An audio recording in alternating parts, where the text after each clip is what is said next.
if I bleed tonight, if I am sad tonight, I don't have the time to fight. And if I wake tonight, if I'm so tired tonight, I'm falling asleep when I'm home.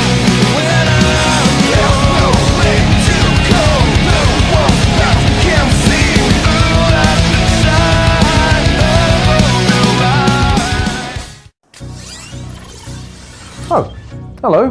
Welcome to the Halcyon Top 5s list. I'm not too sure how you got in here. My name's Lauren Risley, I'll be your host for this episode, and I'm going to kick this episode off with a story. Playing with my daughter recently with her toys, it became abundantly clear to me. This generation's toys suck! So it got me thinking about my generation's toys, the fads, the biggest crazes, the new generation of toy that must have and your parents had to elbow another parent in the face just to get a hold of. And all those great jazz that I didn't have to deal with because I was the child getting the toy, and now I'm faced with the prospect of having to decapitate another parent just to get a goddamn Elmo doll. So before I inevitably go to prison for stealing something out of another parent's hand, let's go through my top 5 picks for the toys of my generation. Now, a couple of ground rules. I feel they have to have been part of some kind of craze that was irrational or otherwise not really well explained. They have to be part of a genre that sold massively and therefore had the impact of being able to shift the toys more significantly. And more to the point, they have to have a degree of fun to them even to this day. They can't be the kind of thing that was a moment in time that now no longer is not transferable. I think you still need to be able to put this in front of someone and watch them have fun with the toy. So without any further ado, let's take a look at my top 5 picks for the best children's toys of all time.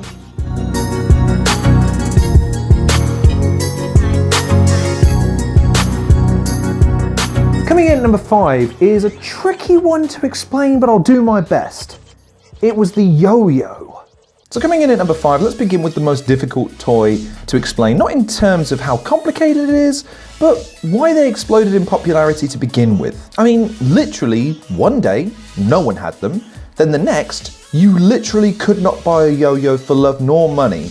And to this day, no one has been able to adequately explain to me why this is. However, once they'd arrived, yo-yos were everywhere, in every playground, on the news, being exhibited professionally. They had special features and customization to the extent that it was not out of the question to spend between £200 and £350 for some plastic and some string. A toy that was simple to pick up but difficult to master, and one that made people genuinely question what the big deal was, with many of us now questioning and not even remembering a fondness for the damn things in the first place, but needing to have one nonetheless. What cannot be denied though is that the fad of yo-yos was fun while it lasted, and it was a trend that was gone as quickly as it came. And I mean, for those of you interested, mine was a red see-through yo-yo, and I could pull off maybe 3 tricks before the fad died. And while yes, I sucked, and yes, I lost my yo-yo pretty quickly, I did love my yo-yo, if nothing else for the fact that there was a time it was a toy that everyone was united by.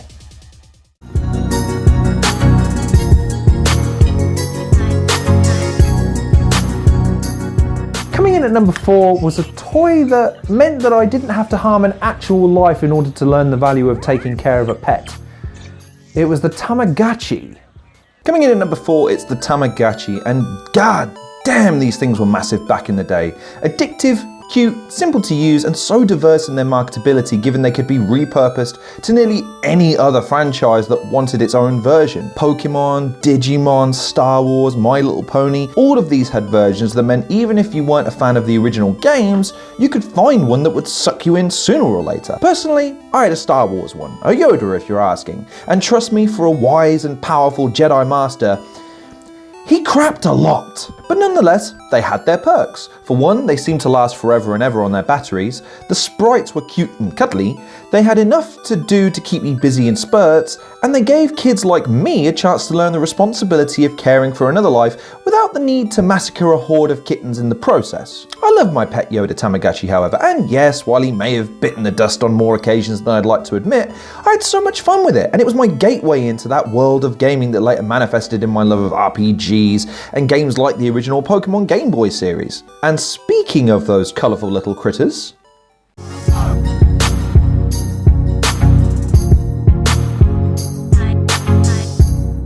coming in at number 3 are Perhaps the most difficult, even more so than the yo-yos, to explain why they became so prevalent and why they still remain fun to this day. Pokemon cards. Coming in at number 3, it's Pokemon cards, and in effect the reason I fell out with my parents so much. And also the reason why in the early noughties, I had more money than I knew what to do with as a 12-year-old. Pokemon cards were such an innocuous thing when I first discovered them, seemingly uninteresting and overpriced considering the number of the cards that you got in a standard pack for £2.50, but my God, we were addicted to them back in the day. They essentially became currency unto themselves. My friends all had at least 100 to 200 cards each, which, considering there were only 151 Pokemon, and perhaps only 50 to 70 shiny cards which were considered Benjamins of their day, all seemed a little excessive. And of course, me, along with everyone else, pursued the very rarest of cards, with one being prized above all, the mythical Charizard shiny card with a HP of 120 and attack of 100. It was amongst the most powerful, the outright coolest of cards, and so rare, I never actually owned one. I did, however, have to endure the pain of opening my first packs with the guy who also opened his first packs, only for him to get a shiny Charizard right out of the gate and me not quite realising how big of a deal that was at the time. It was, no word of a lie, akin to plucking a golden Wonka ticket out of your assortment of colourful critters in terms of how rare these bastard things were. The card itself currently sells for hundreds of pounds, and complete sets of the original generation of cards can go for thousands, so it's unlikely I will ever own one. However, for a time, these things dominated my life, trading and selling them for a profit, reinvesting to buy more, the thrill of opening packs to see what we got, the modern day equivalent of loot crates in online games these days, effectively. All in all, a tremendous waste of money and effort, but god damn if they weren't fun to collect and trade. I mean, I never actually battled with them though, which for a game based around battling superpowered monsters that can be stored in retractable balls is saying something. And speaking of illogical Japanese pop culture interspersed with a little American capitalism,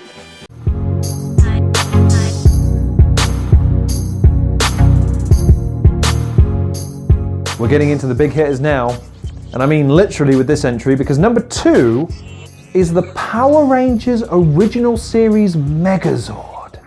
Power Rangers was a phenomenon, originally a series cobbled together with Bandai-owned footage from Japan and live action footage shot in America. Power Rangers was never meant to be a hit, but when it exploded in popularity, the creators looked into a merchandising opportunity that, at least to some degree, influenced or inspired the trends that resulted in the previous 3 entries on this list. However, the most amazing of all of these toys and their merchandise is by far the Megazord. An ungodly figure of awesomeness and power, the Megazord was the focal point of most of the show's climaxes, with the heroes forced to do battle against a villain who then grows to a city-sized monster, which forces the Power Rangers to call upon their individual Zords, which, when even that isn't enough, combine and transform into the Megazord.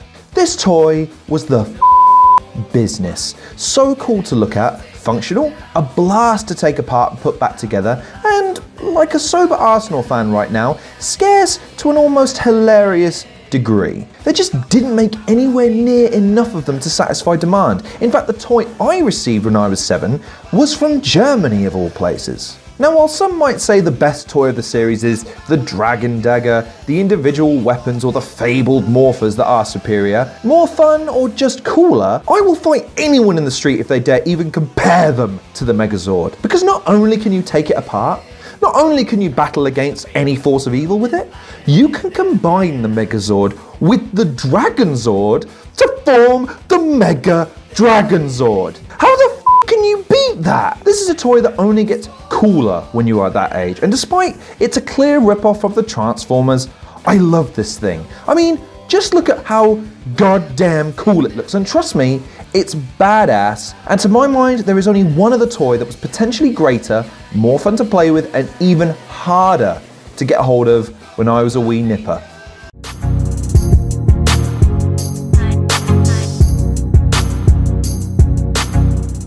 And coming in at number 1, the one toy I would have given my left leg for, the toy that defined my childhood, the one toy I was convinced I would never actually get my hands on, and the day I got it was best day of my life beyond, my daughter being born. It's the Buzz Lightyear action figure. My personal favourite, and the toy I know was the biggest ball ache for my parents to procure, the Buzz Lightyear action figure. When Toy Story came out, I saw Buzz Lightyear, and I was utterly blown away by the actions his toy in the movie could do. Then I heard they were making an actual Buzz Lightyear figure, full-sized, with the majority of the features in the film. I proceeded to beg my mother for 9 months straight for the toy, which at the age of 5, I think is a pretty impressive commitment to anything in general, let alone 9 months of "we will see," or "if you ask again, it's going to be a no." However, little did I know that these figures were once again in short supply, meaning that it was harder than finding an entertaining episode of Made in Chelsea to get your hands on one of these damn things. In fact, this is so widely renowned, it inspired the Jingle All the Way action figure sequence within the film itself that Arnold Schwarzenegger basically made his Christmas film comedy career on. And then, one morning, on the day of my birthday, I came downstairs to my mum and my dad to find birthday presents aplenty, with one noticeable exception, and that was devastating. Of course, they played the "oh wait, there's one more" gag, hiding the damn thing behind the sofa. The moment I gazed upon Buzz's handsome face and finally got my hands on perhaps the most important toy I have ever had, I was elated beyond anything I had ever felt. And to this day, it's one of those picture book moments you can only dream of giving your own kids one day. It had the laser arm, it had the voice box with all the catchphrases, it had the retractable wings, it glowed in the freaking dark, and it was Buzz Lightyear from Toy Story. It was freaking epic. It lived up to and surpassed my expectations, and to this day is my favourite toy of all time, given it was so much fun to mess around with, and it's the culmination of 9 months of hopes and dreams made real to me. And to this day, I still own one. Even better, as a matter of fact, I own the America version. Feast your eyes and be jealous, punks, as to my mind, this is the greatest version of the greatest children's toy of all time. Well, there you have it. There's my top 5 toys. And yes, it's not easy to admit that I own 4 of those toys to this day, but hey, what are you gonna do? Guy wants what a guy wants. Some guys want football jerseys, other guys want breasts and ass. But me, I'm satisfied enough with a couple of bits of plastic that are worth far less than they were marketed for, but bring me a degree of nostalgia and happiness that is difficult to quantify, and I hope my daughter finds in the things she comes to possess in years to come. Leave your suggestions in the description below for any toys you think I've missed out from your childhood that I'm a dick for forgetting. Yes, I did think of lightsabers, and yes, I did think of swapping out the Tamagotchi for that, but unfortunately, lightsabers caused far more pain than Tamagotchi ever did, so they unfortunately didn't make the list.